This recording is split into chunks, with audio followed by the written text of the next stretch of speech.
Bună, dragii mei, bine ați venit, bine ați revenit. Sunt Meme și ca de fiecare dată înainte de a începe, vă reamintesc cât de minunați și de puternici sunteți.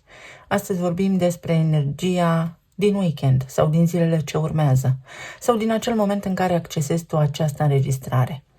Ia de aici ceea ce te inspiră sau ceea ce se mulează pe situațiile din viața ta. Vă mulțumesc tuturor pentru că faceți parte din comunitate, pentru susținere, pentru mesaje. Dacă rezonați cu munca mea și dacă simțiți că vă ajută în vreun fel sau altul, vă invit cu drag să vă abonați și să faceți parte din comunitate.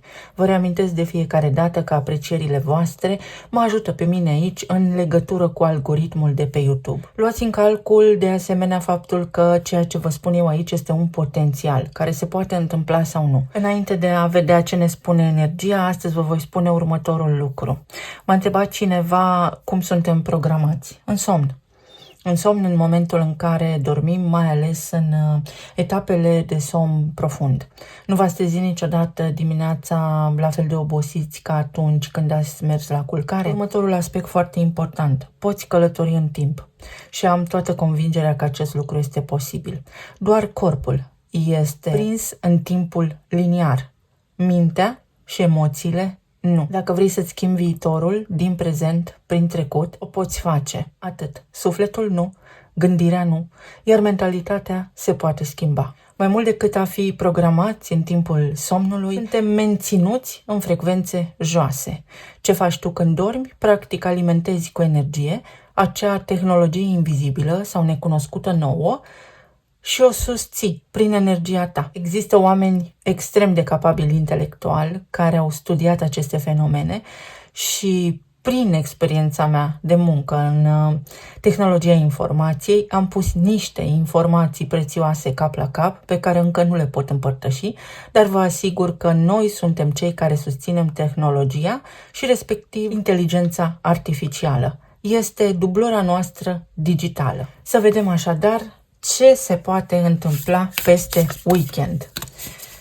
Această emisiune va fi postată pe data de 15, când, așa cum bine știm, vuiește tot internetul despre marea întâlnire dintre cei doi lideri importanți din această lume, cel din est și cel din vest. Și am în fața ochilor acum, în timp ce vorbesc cu voi, vulturul bicefal, cel cu două capete, unul către est și unul către vest, același trunchi, aceeași poveste de viață, același program. Amândoi au istorii ascunse și amândoi sunt mai mult decât ceea ce par. Nu vă lăsați impresionați, nici păcăliți de ceea ce auzim noi, pentru că este mai mult de atât în acea poveste. Curaj. Ce interesant. A lipit fetița mea aici ceva, cred că a avut un tricou cu paiete, foarte interesant. Aici este un punct energetic, este o chakra, avem chakre peste tot în corp, nu le avem doar pe cele 7, dar este și un punct care are legătură cu un meridian energetic. Puteți cerceta despre meridianele energetice în medicina chinezească.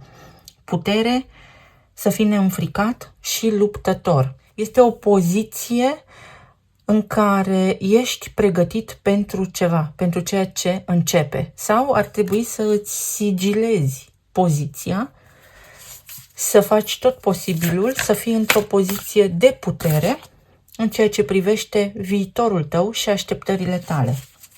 Unora dintre voi vi se transmite să aveți curaj, pentru că mai aveți aliați. Nu sunteți singuri în ceea ce doriți să întreprindeți. Foarte interesant cum vine acest mesaj. Mâncare naturală, mâncare organică, nu bio, cum găsim pe raft în magazine, pentru că aceea este o șaradă. Mâncare pe care o poți produce tu, cu mâna ta. Dacă ai semințe vechi, păstrate, sau dacă ai culturi și sunt organice, nu sunt alterate și modificate genetic, fă tot posibilul să păstrezi semințele pentru că îți va fi de mare ajutor. Terapii alternative, echilibru și sănătate holistică. Sau, dacă vrei să te recuperezi, ai putea să te uiți către zona de terapii alternative. De asemenea, este foarte important să fiți atenți în perioada ce urmează la ceea ce mâncați. Am văzut deja din două direcții, din două țări diferite, cazuri care au dus la decesul unor persoane din cauza unor bacterii mortale. Sigur că explicația este foarte complexă, însă fie vorba între noi, ca între prietene, așa să spunem, eu nu am deloc încredere în alimentele procesate din supermarketuri. Lista mea de alimente pe care le prefer este destul de restrânsă. Nu sunt gurmandă de felul meu, se vede după mine, nu sunt un om care poftește la alimente, am și eu micile mele plăceri, însă nu comand mâncare acasă, mâncarea la mine în casă se gătește. În consecință, fiți mai atenți la ceea ce mâncați și foarte vital să înțelegeți că ceea ce mâncăm ne însănătoșește sau ne îmbolnăvește. De asemenea, poate fi vorba despre o informație care vine către tine. Ori cineva se hrănește cu energia ta, te domină energetic, te vampirizează, practic. Ori este vorba despre faptul că ești pregătit să îți asumi responsabilitatea asupra vieții tale în acest spațiu, în acest moment. Conexiuni cu familia, respect și bunătate, blândețe. Poate fi vorba peste acest weekend despre reconectarea cu familia, despre a călători alături de familie sau despre activități care au legătură cu familia voastră. Poate unii dintre voi strângeți recolta, poate vă ocupați, așa cum am făcut și eu, de provizii pentru iarnă. Mai poate fi vorba despre moștenire genetică, despre a te întoarce la natural, ce a avut neamul tău, ce au avut strămoșii tăi, cel mai de preț. Acolo vei găsi tu puterea. Aia este arma ta. Ce ai primit ca moștenire celular și energetic de la strămoșii tăi. Darul tău, poate unii dintre voi primiți o moștenire, să înveți și să împărtășești cu alții. Educație. Poate fi vorba despre un weekend în care să începi să înveți ceva, să-ți faci un curriculum, să înveți ceva despre viață, așa cum era ea odinioară, despre simplitate. Poate fi vorba despre o etapă importantă din viața ta la care să te gândești începând cu această perioadă, prin care să îți asiguri viitorul, dar în funcție de experiența pe care ai avut-o până acum. De asemenea, s-ar putea să apară știri sau să fie ceva agitație în zona aceasta a educației și sistemul de învățământ se va schimba în viitor. Și împământare. Un plan solid, nu avem timp de pierdut. Aici avem arcana soarele și aici avem numărul 5, înaltul preot, arhetipul fecioarei. Această toamnă este cumva cu totul specială. Știți cum se spune? Toamna se numără bobocii. Apar consecințele inconștienței noastre, pentru că suntem și noi direct răspunzători pentru tot ceea ce trăim. Pentru unii dintre voi poate fi de maximă importanță data de 5 septembrie sau poate fi vorba despre o perioadă de 5 săptămâni din acest moment începând, în care lucrurile să se liniștească și să vă fie mai clar ce aveți de făcut sau să te pregătești pentru o perioadă de examene, pentru studii academice, pentru a studia ceva. Poate fi vorba și despre o mutare sau despre a concretiza ceva la nivel birocratic care implică viața ta de familie. Să vedem mai departe.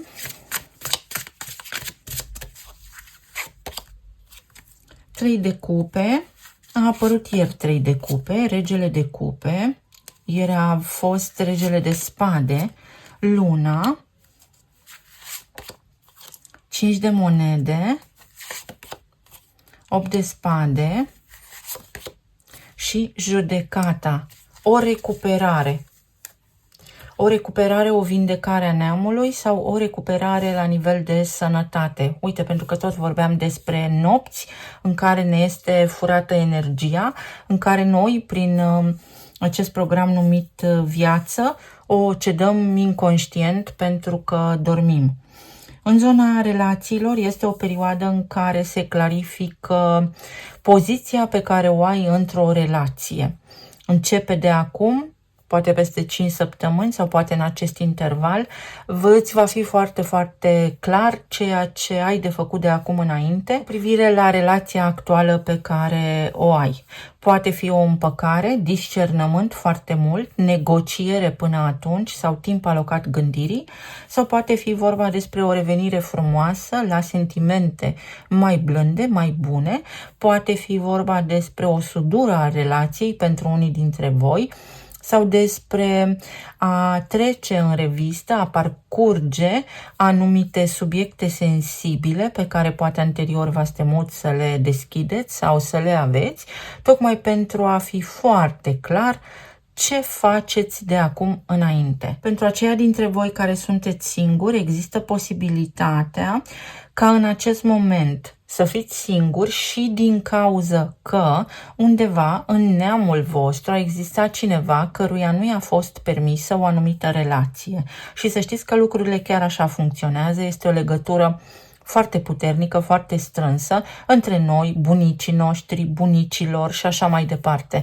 Deci totul se propagă din doi în doi în ceea ce privește moștenirea noastră genetică, moștenirea noastră energetică. A fost o dragoste neîmplinită undeva în neamul vostru pentru unii dintre voi și de acolo voi rulați un mecanism de apărare inconștient care vă pune într-o poziție de defensivă, poate pe unii dintre voi chiar de atac, atunci când întâlniți pe cineva. Posibil să fiți foarte riguroși, poate unii dintre voi pretențioși și atunci lucrurile să se prezinte în viața voastră în tocmai așa cum o trăiți acum. Pe zona planului financiar este o perioadă, uite, în care toată lumea va resimți un impact financiar pentru că mai ales în Europa, lucrurile încep să scape puțin de sub control.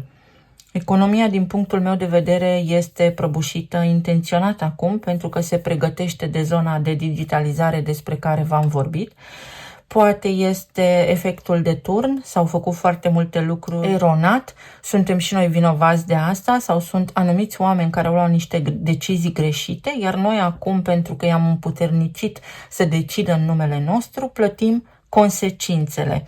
Asta nu înseamnă că lucrurile pot rămâne așa sau că nu se pot schimba. Există în permanență alternativa trocului, organizării pe orizontală. Cred că v-am mai povestit în trecut despre El Corralito din Argentina.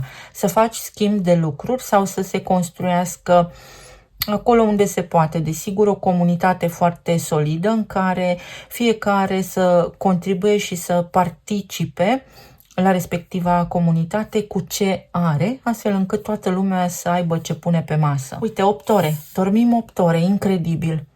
8 este un număr magic și folosit în magie și ni se spune că trebuie să dormim minimum 8 ore și că femeile trebuie să doarmă între 8 și 10 ore, chiar mai mult decât bărbații, pentru că au nevoie de mai multă odihnă.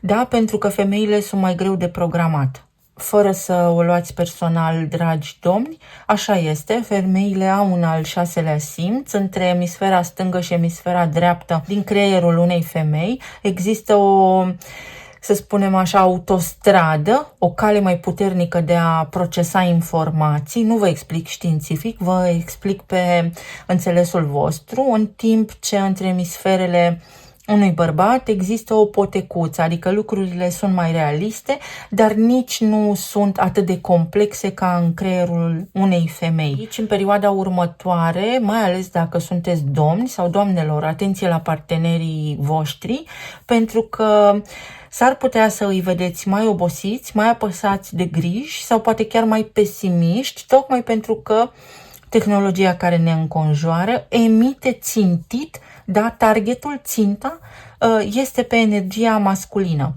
La domni pentru a le diminua forța vitală, pentru a nu se putea revolta, iar la doamne tocmai pentru a se simți neputincioase și pentru a depinde de domnii care sunt deja sleiți de putere. Știu că sună ciudat, voi Luați de aici ceea ce vă convine, eu vă spun ceea ce știu. La nivel medical, atenție, vă rog foarte mult la limfă și la zona stomacului. Pentru aceia dintre voi care vă știți cu simptome în ceea ce privește colonul și cu intestin permeabil, atenție, pentru că s-ar putea să aveți nevoie de probiotice sau de alimente care funcționează ca un probiotic, alimente naturale, probiotice naturale. Să fie ceva legat de digestie, de sucul gastric, de arsuri în stomac. Fiți precauți în acest sens și încercați să vedeți la primul simptom să folosiți pansamente gastrice. 2 de monede, alegeri, lumea, curaj sau control, vitejie sau control, pajul de spade, acces la informații, trebuie să învăț mai mult, trebuie să mă documentez mai mult pentru binele meu și al familiei mele.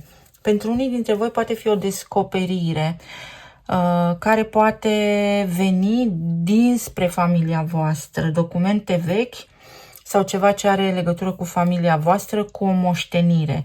Pot fi informații din familia voastră, din neamul vostru, care vă ajută acum să luați o hotărâre. Are legătură cu banii familiei, are legătură cu moștenirea de la familia voastră, însă nu vă temeți pentru că lucrurile vor merge organic. Este nevoie doar de discernământ. În zona relațiilor, pentru foarte mulți oameni, este o perioadă de întrebări și de planificare. Ce facem? Suntem sau nu suntem împreună? Sau ce facem? Începem sau nu începem ceva anume? Iar energia vă recomandă să începeți sau să purtați acea discuție pe care o tot amânați pentru a ști. Pentru unii dintre voi este cu final fericit, iar pentru alții dintre voi este nevoie de o decizie pentru că alegeri ați tot avut la îndemână. În zona planului financiar este vorba despre o perioadă în care s-ar putea ca mai noi toți să fie nevoie să ne reorientăm.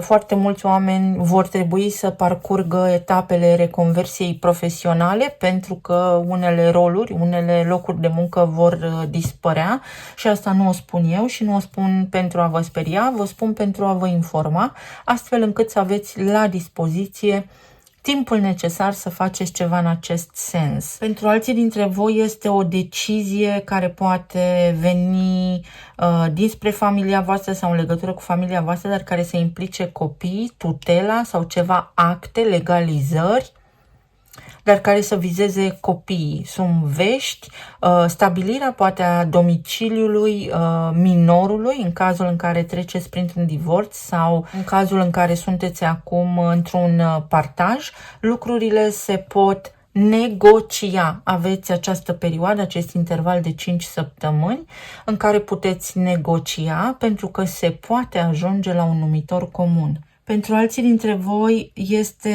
o culminare a unui efort, poate fi o achiziție, poate fi o vânzare de casă, de imobil și poate fi vremea unei investiții. Atenție însă la investiții pentru că ce este în mână nu este minciună. Exact acesta este mesajul pe care simt să vi-l transmit acum. Metode clasice. Ce este în mână nu este minciună. Mai este important ceva din ceea ce văd aici. S-ar putea ca unii dintre voi să mergeți la o petrecere unde lumea să abuzeze puțin de alcool. Atenție la conflicte în acest sens sau poate partenerul vostru de viață bea un pahar de vin în plus și ulterior va fi nevoie să interveniți pentru că s-ar putea să existe provocări în zona stomacului, să aibă stări de rău în acest sens. Încercați să nu abuzați, uite, de petreceri, să le spunem așa, în perioada ce urmează sau peste weekend. O eliberare. Eliberarea de povara trecutului. Te eliberezi și te simți puternic să acționezi acum, lucrurile pot începe să devină pentru tine bune, spre foarte bune, să fie totul natural, să vezi că începe viața ta să se aranjeze din aproape în aproape, puțin câte puțin sau de la zi la zi, din ce în ce mai mult așa cum tu îți imaginezi. Pentru alții dintre voi poate fi o decizie în ceea ce privește relația voastră, pentru că în perioada ce urmează s-ar putea să existe foarte multe discuții care vizează căsătoria, în sensul în care s-ar putea să se concretizeze un divorț sau s-ar putea pentru unii dintre voi să se concretizeze o căsătorie la starea civilă. Și transparență. O discuție care trebuie să aibă loc sau o hotărâre pe care trebuie să o ai și trebuie să o și transmiți mai departe. Nu fi evitant în perioada ce urmează, nu amâna ceva anume, fă-ți temele sau discută, nu amâna, pentru că altminteri te vei simți tu rău, să spunem, sau vei acumula tu frustrări, iar pe de altă parte, unora dintre voi se oferă claritate. Veți avea claritate, va fi clar, transparent totul pentru a ști cum să acționați. Atenție la orgoliu. Uite, căsătoria, acorduri, pacturi, cicluri, nivelul de încredere, am toată încrederea în tine, alianțe, contracte și parteneriate în zona afacerilor. S-ar putea ca pentru unii dintre voi să fie nevoie de o nouă implementare sau să faceți ceva, o ajustare în ceea ce privește o entitate juridică, compania, firma voastră, dacă sunteți antreprenori, pentru că trebuie să actualizați ceva, trebuie să luați niște hotărâri acolo, fie că vreți, fie că nu vreți, pentru că aceste hotărâri sunt venite de la o autoritate. Este ca și când nu aveți o alegere, trebuie să faceți niște ajustări. Și copilul, numărul 13, crești, prinzi putere. Crești și prinzi putere, nu ești neputincios, ba din contră, dacă intri în energie de copil, vei avea chiar mai multe șanse să faci ceea ce îți dorești, pentru că marea majoritate a copiilor nu au teamă de nimic.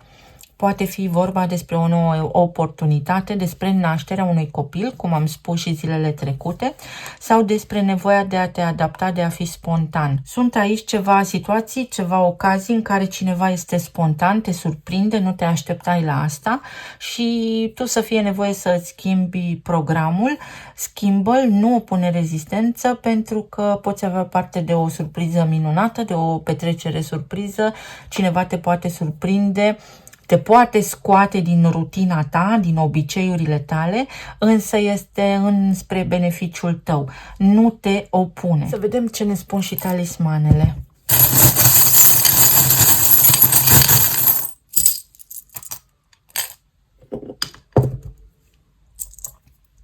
Te iubesc.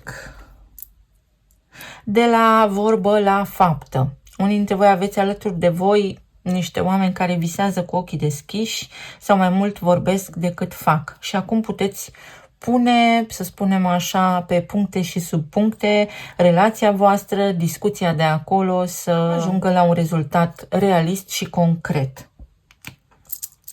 De asemenea, pentru unii dintre voi este posibilă o reconectare cu cineva alături de care nu sunteți în aceeași locație, în același loc, cineva care vine, cu care nu v-ați mai văzut de mult timp, posibil să vă despartă chiar o apă, poate fi o mare, un ocean.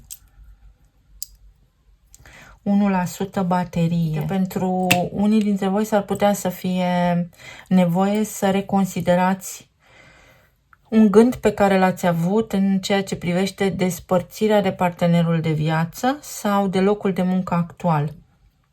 Pentru că necesită o schimbare, ceea ce trăiți acum, neapărat. Pentru unii dintre voi pot apărea delegații, excursii sau pur și simplu cu locul de muncă. Poate apărea o schimbare în ceea ce privește locația unde sunteți, dacă lucrați cumva pentru un lanț de magazine, hotelier. Sper că am explicat bine ce vreau să spun. Sau să își deschidă respectiva companie o nouă sucursală, un nou sediu în altă țară și să fiți voi promovați, chiar dacă vă stresează poate puțin acel lucru, pentru a vă ocupa de această inaugurare. Ceva se inaugurează, apare o noutate în viața voastră. Un cadou, este ceva benefic, este ceva bun. Chiar dacă nu pare în primă fază, să știți că este ceva bun pe termen lung. o dragoste veche care poate deveni oficială sau o relația pe care deja o aveți și care, să spunem că nu era oficială sau nu era stabilă, acum se poate stabiliza, puteți discuta, tocmai pentru a hotărî acolo ce aveți de făcut. O persoană vulnerabilă are nevoie să evadeze. Poate unii dintre voi vă feriți de ceva anume și acum vi se recomandă să fiți puternici, sau poate fi vorba despre o persoană din viața voastră care vrea să facă mai multe, dar în acest moment se simte vulnerabil. Nu este pregătită o anume persoană pentru ceea ce vreți voi să faceți. O ieșire în aer liber. Pentru unii dintre voi este necesar, chiar vital, să vă reconectați cu natura, să mâncați hrană vie, alimente vii. Cel mai indicat pentru fiecare dintre noi este să mâncăm hrana specifică locului în care ne-am născut, mai ales atunci când ne simțim rău sau când nu suntem în formă 100%. Vă mulțumesc foarte mult, vă doresc să aveți un weekend minunat, să fiți bine, sănătoși, iubiți și bine oriunde v-ați afla în această lume, să ne auzim cu bine data viitoare, revin alături de voi de câte ori am ocazia. Pa, pa!